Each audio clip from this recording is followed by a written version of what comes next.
کتاب و سنت، دعوت دین، احکام و مسائل کے لیے، رسم و رواج کے خاتمے اور نوجوانوں کو سوشل میڈیا کے فتنوں سے بچانے کے لیے اسلامی چینل علوم القرآن ZHB کو سبسکرائب اور شیئر کر کے مضبوط کیجیے۔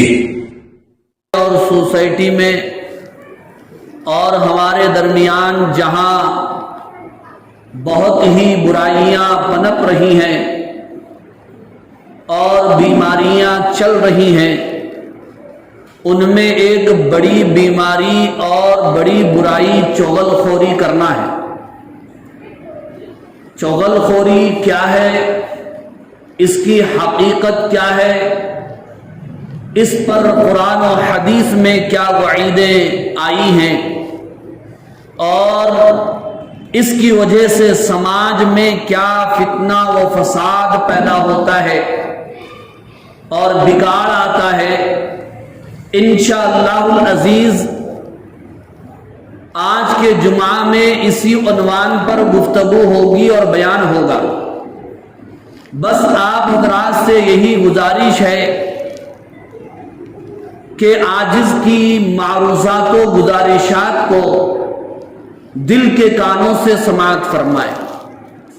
اللہ تعالیٰ اسے ہدایت عطا فرماتے ہیں جس کے دل میں تڑپ ہوتی ہے، فکر ہوتی ہے، اور جو اپنی اصلاح کا طلبگار ہوتا ہے۔ بے فکری موت ہے اور غفلت تباہی و بربادی ہے۔ آج اسی غفلت و تباہی اور بربادی نے ہمیں برباد کر کے رکھ دیا ہے۔ ہمیں خواب غفلت سے بیدار ہونا ہے اور سب سے پہلے اپنی اصلاح کی فکر کرنا ہے۔ یا ایھا الذین آمنوا قوا انفسکم واہلیکم نارا، اے ایمان والو اپنے آپ کو اور اپنے گھر والوں کو جہنم کی آگ سے بچاؤ۔ تو بہت ساری برائیاں اور بیماریاں ہمارے درمیان ہیں۔ اب ان تمام بیماریوں کو اس مختصر سے وقت میں سمیٹا نہیں جا سکتا اور ان کی مذمت بیان نہیں کی جا سکتی ہے۔ البتہ چغل خوری کیا ہے اور اس کا انجام بد کیا ہے اور چغل خوری کی کیا مذمت قرآن و حدیث میں آئی ہے اور اس سے کیا نقصان ہو رہا ہے، انشاءاللہ العزیز اس مختصر سے وقت میں آپ کے سامنے بیان کیا جائے۔ بزرگوں اور عزیز دوستو، چغل خوری کسے کہتے ہیں، اس کی آسان سی تعریف آپ سن لیجئے۔ آج تک ہم بول چال میں تو کہتے ہیں کہ کینہ، کپٹ، بغض و حسد، غیبت اور چغل خوری، یہ سارے الفاظ بولنے میں اس کا مطلب ایک سمجھا جاتا ہے، لیکن ان کے درمیان ہلکا سا فرق بھی ہے، اور اس فرق کو قرآن و حدیث میں واضح کیا گیا ہے۔ غیبت کہتے ہیں کسی آدمی کی برائی اس کے پیٹھ پیچھے کرنا، وہ برائی اس میں ہے، پھر ہم لوگوں کے سامنے بول رہے ہیں اور مقصد کچھ نہیں ہے، صرف لذت حاصل کرنا اور دوسروں کی پگڑیاں اچھالنا، دوسروں کی برائیاں بیان کرنا ہے اور کوئی مقصد نہیں ہے، تو اسے غیبت کہتے ہیں۔ یہ بھی حرام ہے، ناجائز ہے۔ قرآن میں منع کر دیا گیا ہے کہ کوئی کسی کی غیبت نہ کرے۔ اسی غیبت میں اگر نیت کسی کی برائی بیان کر کے اور کسی کی بات دوسروں کے سامنے نقل کر کے مقصد جو ہے فتنہ اور فساد برپا کرنا ہے، لوگوں کو لڑانا ہے، لوگوں کے درمیان تفرقہ پیدا کرنا ہے، اور باپ بیٹے کے درمیان جدائیگی پیدا کرنا ہے، میاں بیوی کے درمیان اختلاف پیدا کرنا ہے، دو دوستوں کے درمیان عداوت اور دشمنی پیدا کرنا ہے، تو یاد رکھیے کہ یہی اصل موضوع پر انشاءاللہ گفتگو ہوگی۔ اصل میں یہ برائیاں ہم سے کیوں نہیں جا رہی ہیں؟ ہمارے درمیان ان برائیوں کی جڑیں آئے دن مضبوط کیوں ہوتی چلی جا رہی ہیں؟ اور یہ برائیاں عروج پر کیوں ہیں؟ تو بزرگوں اور عزیز دوستو، اصل میں ہمارے دل سے اللہ کا ڈر اور خوف رخصت ہو گیا اور ہمارا ایمان و یقین کمزور ہو گیا۔ اسی وجہ سے یہ برائیاں ہمارے درمیان چل رہی ہیں اور جاری۔ جس دن ہمارے درمیان اللہ کا ڈر اور خوف پیدا ہوگا تو پھر یہ ساری برائیاں خود بخود انشاءاللہ ختم ہو جائیں گی۔ آدمی کے دل میں اللہ کا ڈر ہے تو اس کی نگاہ کا غلط استعمال نہیں ہو سکتا ہے۔ آدمی کے دل میں اگر اللہ کا ڈر ہے تو اس کے کانوں کا غلط استعمال نہیں ہو سکتا ہے۔ آدمی کے دل میں اگر اللہ کا ڈر ہے تو اس کی زبان کا غلط استعمال نہیں ہو سکتا ہے۔ آدمی کے دل میں اگر اللہ کا ڈر ہے تو وہ حرام نہیں کھا سکتا ہے۔ آدمی کے دل میں اگر اللہ کا ڈر ہے تو وہ جھوٹ نہیں بول سکتا ہے۔ آدمی کے دل میں اگر اللہ کا ڈر ہے تو پھر وہ شرک نہیں کر سکتا، کفر نہیں کر سکتا۔ اور اگر آدمی کے دل میں اللہ کا ڈر ہے تو پھر وہ کسی کی چغل خوری بھی نہیں کر سکتا۔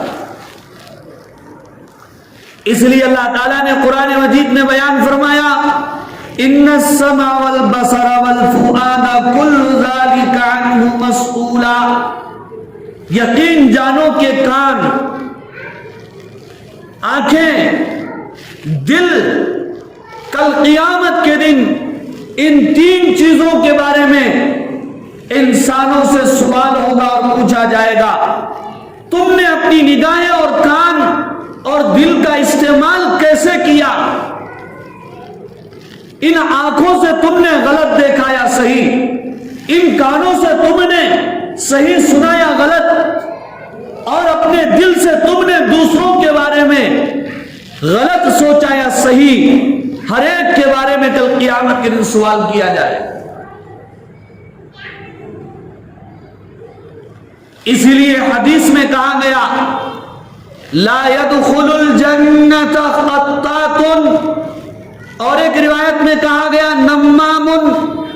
بخاری اور مسلم کی یہ حدیث ہے اور وہ مختصر سی کتاب جو شعبہ ناظرہ میں پڑھائی جاتی ہے آسان دینیات اور چہل حدیث کے نام سے، اس میں بھی یہ حدیث بچے بچے کو یاد کرائی جاتی ہے اور بچہ بچہ اس کا ترجمہ جانتا ہے۔ لا يدخل الجنت قطات، کہ چغل خور ہرگز جنت میں داخل نہیں ہوگا۔ جب چغل خور جنت میں داخل نہیں ہوگا تو دوسرا مقام کون سا ہے؟ جہنم ہے، تو اس کا ٹھکانہ جہنم ہوگا۔ اگر وہ جہنم میں جانے سے بچنا چاہتا ہے تو دنیا میں اس نے جس کی چغل خوری کی ہے اس سے معافی مانگ لے، اس کے سامنے اپنی غلطی کا اعتراف کر لے، پھر وہ معاف کر دے، تو پھر وہ جہنم سے بچ سکتا ہے اور جنت اپنا مقام بنا سکتا ہے۔ ایک حدیث کا مفہوم ہے کہ چغل خور کی دعا قبول نہیں ہوتی۔ آج ہم مسلمان پریشان ہیں، ہماری دعائیں قبول نہیں ہو رہی ہیں، اللہ ہماری نہیں سن رہے ہیں، ہمارے حالات نہیں بدل رہے ہیں۔ اس کے بہت سارے اسباب اور وجوہات ہیں، ان میں ایک وجہ یہ بھی ہے کہ آج ہمارے درمیان چغل خوری عام ہے۔ اسی گناہ عظیم اور کبیرہ کی وجہ سے ہماری دعائیں بارگاہ الہی میں مردود ہو رہی ہیں اور ناقابل قبول ہیں۔ اس لیے ہم ارادہ کریں کہ انشاءاللہ ہم کسی کی برائی اور چغل خوری نہیں کریں گے۔ ایک حدیث میں کہا گیا، غالباً بہقی کی روایت ہے، نبی اکرم صلی اللہ علیہ وسلم کا ارشاد ہے خیار عباد اللہ الذین اذا رأوا ذکر اللہ وشر العباد المشاؤون بالنمیمہ المفرقون بین الاحبہ. اللہ کے نبی صلی اللہ علیہ وسلم نے بیان فرمایا مخلوق میں بندوں میں سب سے زیادہ بہترین وہ ہیں کہ جب تم انہیں دیکھو تو اللہ یاد آ جائے، اور مخلوق میں سب سے بدترین وہ ہیں جو چغلی کرنے والے ہیں، چغل خور ہیں، المفرقون بین الاحبہ، جو چغلی کر کے ادھر کی بات ادھر لگا کر ادھر کی بات ادھر لگا کر دوست و احباب میں، عزیز و اقارب میں، رشتہ داروں میں، لوگوں میں تفرقہ پیدا کر دے اور لڑائی کی آگ سلگا دے اور جنگ کی آگ بھڑکا دے. یہ مخلوق اور انسانوں میں سب سے بدترین ہے. کیا اس حدیث کی سماعت کے بعد ہم میں سے کوئی یہ چاہے گا کہ وہ چغلی کر کے مخلوق میں سب سے بدترین بن جائے، بندوں میں سب سے بدترین اور برا بن جائے؟ ہرگز نہیں. اللہ ہماری حفاظت فرمائے. چغلخوری کے سلسلے میں کئی حدیثیں آئی ہیں، کئی واقعات بیان کیے گئے ہیں. ایک بہت ہی مشہور اور معروف واقعہ ہمارے نبی کا، ہمارے آقا کا آپ کے سامنے میں بیان کر رہا ہوں، گرچہ کہ آپ نے اس واقعے کو اس سے پہلے کئی بار سنا ہوگا، لیکن آج پھر سن لیجئے، اس پر غور کیجئے کہ اس واقعے سے ہمیں کتنی بڑی بڑی نصیحتیں مل رہی ہیں اور عبرت کی باتیں مل رہی ہیں. مدینہ منورہ ہے، نبی اکرم صلی اللہ علیہ وسلم اونٹنی پر سوار ہو کر تشریف لے جا رہے ہیں. جنت البقیع قبرستان ہے، 2 نئے مسلمانوں کا انتقال ہوا ہے، ان کی قبریں وہاں پر موجود ہے. اللہ کے نبی صلی اللہ علیہ وسلم اونٹنی پر سوار ہو کر جا رہے ہیں. اتنے میں جیسی وہ قبریں آ گئی، اونٹنی بدکنے لگی اور پیچھے ہٹنے لگی. اللہ کے نبی صلی اللہ علیہ وسلم پر وحی آ گئی. آپ نے صحابہ سے فرمایا کہ ان دونوں قبروں والوں کو عذاب ہو رہا ہے. پھر آپ نے یہ بھی بیان فرمایا کہ ان دونوں کو جو عذاب قبر ہو رہا ہے وہ کسی بڑے گناہوں کے نتیجے میں نہیں، بلکہ وہ 2 معمولی گناہوں کی وجہ سے دونوں قبروں میں دونوں مردوں کو عذاب ہو رہا ہے. آپ نے فرمایا اما احدہما فکان یمشی بالنمیمہ، کہ ان میں کا ایک چغل خور تھا، ادھر کی ادھر لگاتا تھا، ادھر کی ادھر لگاتا تھا، ان کی بات لے جا کر کے ان کے سامنے، ان کی بات لا کر کے ان کے سامنے، اور مقصد آپس میں لڑانا، آپس میں جھگڑا کرانا، آپس میں فساد برپا کرنا اور تماشا دیکھ لیتے بیٹھنا. اور آج قبر میں عذاب ہو رہا ہے، کس کا تماشا ہو رہا ہے، کس پر ہنسا جا رہا ہے، کسے تکلیف ہو رہی ہے؟ تو آپ نے بیان فرمایا فَكَانَ يَمْشِي بِالنَّمِيمَةِ، ان میں سے ایک قبر والے کو عذاب ہو رہا ہے چغل خوری کے نتیجے میں. وَأَمَّا الْآخَرُ لَا يَسْتَنزِهُ مِنَ الْبَوْلِ أَوْ كَمَا قَالَ عَلَيْهِ الصَّلَاةُ وَالسَّلَامُ، اور دوسرے کو عذاب قبر ہو رہا ہے پیشاب کے چھینٹوں سے نا احتیاط کرنے کی وجہ سے اور پیشاب کے معاملے میں سستی اور کاہلی کرنے کی وجہ سے. پیشاب کرتا تھا، احتیاط نہیں کرتا تھا، چھینٹے اچھلتے تھے، دھوتا نہیں تھا، پیشاب کے بعد خطرے نکلتے تھے، اس کو بھی صفائی نہیں کرتا تھا اور پیشاب کرنے کا اس کے پاس طریقہ نہیں تھا، نہ قبلہ دیکھتا تھا، نہ شمال دیکھتا تھا، نہ جنوب دیکھتا تھا، نہ کھڑا ہونا دیکھتا تھا، نہ بیٹھنا دیکھتا تھا، اپنی مرضی میں جہاں چاہے جس طرح چاہے بے حیائی اور بے شرمی کے ساتھ کھڑے ہو کر کے نبی کا امتی ہو کر کے نبی کا غلام ہو کر کے کھڑے ہو کر کے پیشاب کر دیتا تھا۔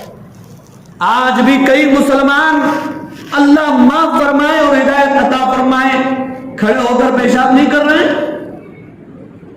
مسلمان کو تو حکم دیا گیا قبلے کی طرف وہ تھوکے نہیں، ورنہ اس کا تھوک کل قیامت کے دن حشر کے میدان میں اس کی پیشانی کے درمیان نظر آ رہا۔ اور جب پیشاب کی بات، جب اتنی بڑی بات قبلے کی طرف پیر بھی نہیں کر سکتے، قبلے کی طرف کھڑے ہو کر پیشاب کر رہا ہے، کیا یہ مسلمان ہو سکتا ہے؟ کیا یہ عاشق رسول ہو سکتا ہے؟ کیا یہ غلام رسول ہو سکتا ہے؟ کیا یہ پکا سچا مومن ہو سکتا ہے؟ کیا ایسے مسلمان کو دیکھ کر دنیا کلمہ پڑھ سکتی ہے؟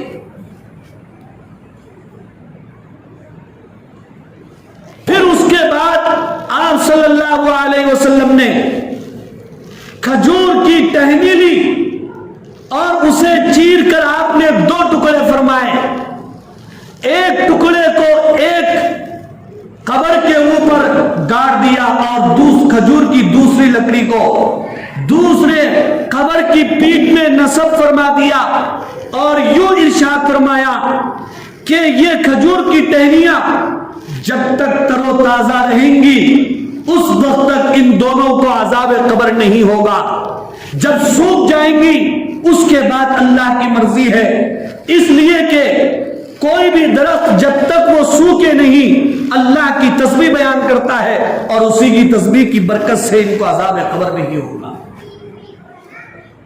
اب یہاں پر نوجوانوں سوچنے کی بات یہ ہے، غور کرنے کی بات یہ ہے کہ جب ان کھجور کی اس ٹہنی اور لکڑی کی تسبیح کی وجہ سے جسے زبان نہیں ہے لیکن وہ تسبیح کر رہی اس کی برکت سے اللہ عذاب قبر سے مردوں کو محفوظ فرما رہے ہیں، تو کیا انسان خود، کوئی بیٹا خود، اولاد خود خبر کے اوپر کھڑے ہو کر قرآن پڑھ کر بخشے تو اللہ مردے کو معاف نہیں کریں گے؟ لیکن اس بات کا ہمیں احساس ہی نہیں۔ اب جیسے انتقال ہو گیا، انتقال کے وقت ہی ماں باپ کی جو خدمت کرے ورنہ قبر کے گڑھے میں یوں ڈال کیا ہے کہ جیسے کوئی تھا ہی نہیں ہمارے ساتھ اور ہمیشہ کے لیے غافل ہو گئے، ہمیشہ کے لیے بھول گئے۔ کیا یہی ماں باپ سے محبت ہے؟ کیا یہی ان کا حق ہے؟ کبھی کبھی ہمیں ٹائم نکال کر قبرستان جانا بھی چاہیے اور اپنے مرحومین کے لیے ایصال ثواب کرنا بھی چاہیے اور ان کے لیے دعائے مغفرت کا اہتمام بھی کرنا چاہیے، قرآن پڑھ کر بھی بخشنا چاہیے۔ اللہ ہمارے تمام مرحومین کی مغفرت فرمائے۔ اس حدیث سے ایک اور بات یہ بھی معلوم ہوئی کہ جو لوگ یوں کہتے ہیں کہ قبر میں عذاب نہیں ہوتا، اس حدیث کو اچھی طرح سن لیں، یہ صحیح حدیث ہے۔ آپ صلی اللہ علیہ وسلم نے خود بیان فرمایا کہ ان دونوں مردوں کو عذاب قبر ہو رہا ہے ان دونوں گناہوں کے نتیجے میں، تو کیا نوجوانوں بتاؤ کیا اس سے عذاب قبر کا ثبوت ہوا یا نہیں ہوا؟ یہ تو شیطانی پلاننگیں ہیں۔ آج قبر کے عذاب کا انکار کیا جا رہا ہے، کل جہنم کے عذاب کا انکار کیا جائے گا، پھر دلوں سے اللہ کے خوف کو نکالا جائے گا، پھر دلوں سے اللہ کے عذاب کا ڈر نکالا جائے گا، پھر دنیا منمانی کرے، مسلمان منمانی کرے۔ بہرحال اس واقعے سے جو مجھے بتانا تھا وہ یہ ہے کہ دیکھیے چغل خوری کی وجہ سے عذاب قبر ہو رہا تھا، تو پھر کیا ہم اس واقعے کو سننے کے بعد، اس قصے کو سماعت کرنے کے بعد کسی کی غیبت کر سکتے ہیں، کسی کی چغل خوری کر سکتے ہیں، ادھر کی ادھر لگا کر کے ادھر کی ادھر لگا کر کے لڑائی کریں گے؟ نہیں، اللہ ہماری حفاظت فرمائے۔ تاریخ میں حضرت امام غزالی علیہ الرحمہ کے حوالے سے ایک عجیب و غریب تعجب خیز واقعہ بیان کیا گیا ہے، سبق آموز بھی ہے، ایمان افروز بھی ہے اور ہماری اصلاح کرنے والا بھی ہے۔ وہ زمانہ تھا جب بازاروں میں غلام فروخت کیے جاتے تھے۔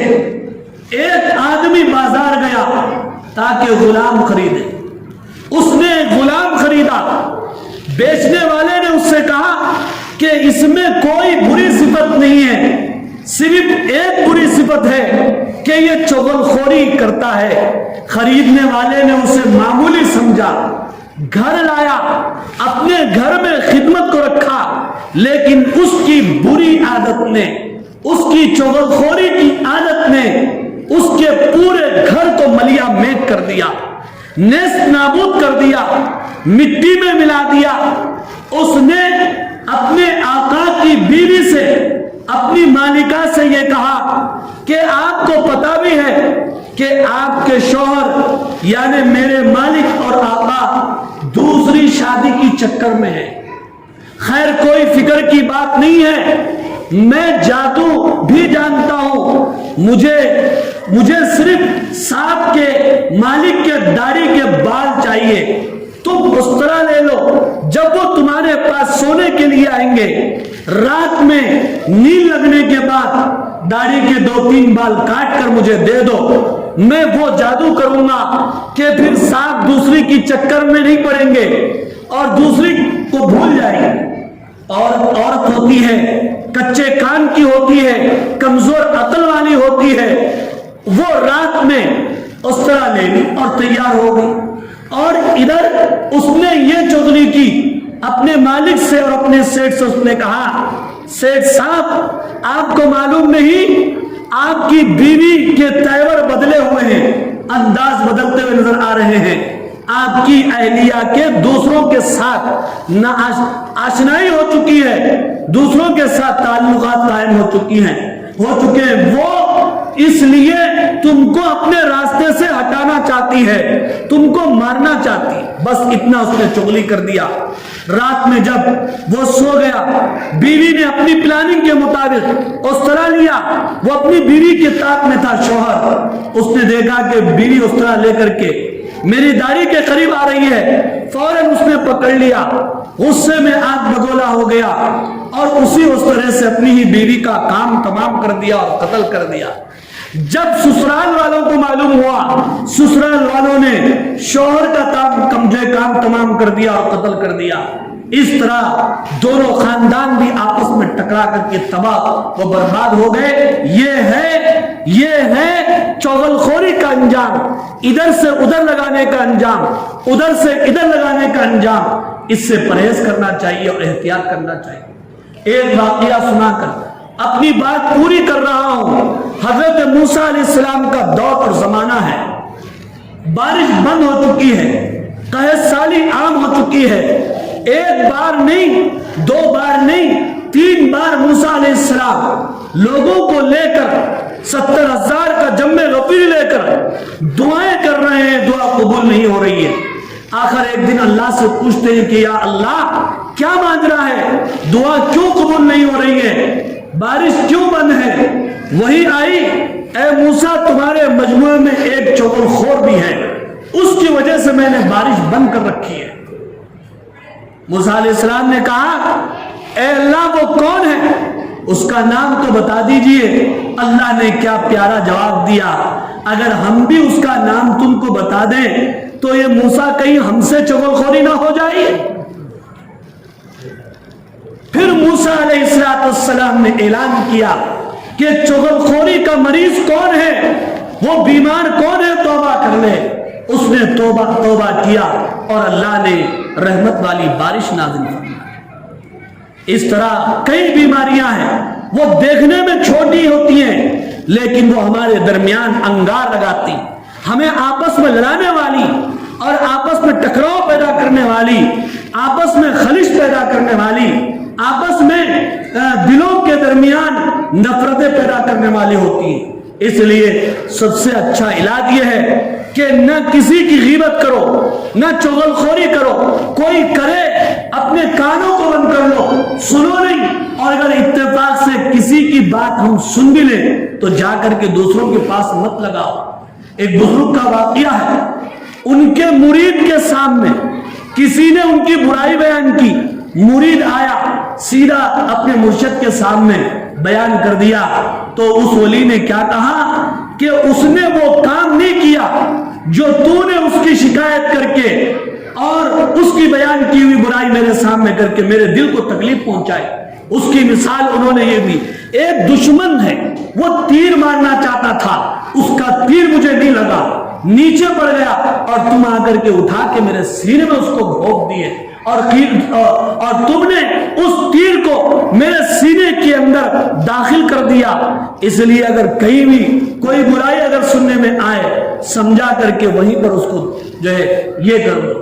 اس سے آپس میں اتحاد اور اتفاق پیدا ہوگا. دعا فرمائیے اللہ تعالی ہمیں چغل خوری سے محفوظ فرمائے. وآخر دعوانا الحمدللہ رب العالمین. سنت و زفار.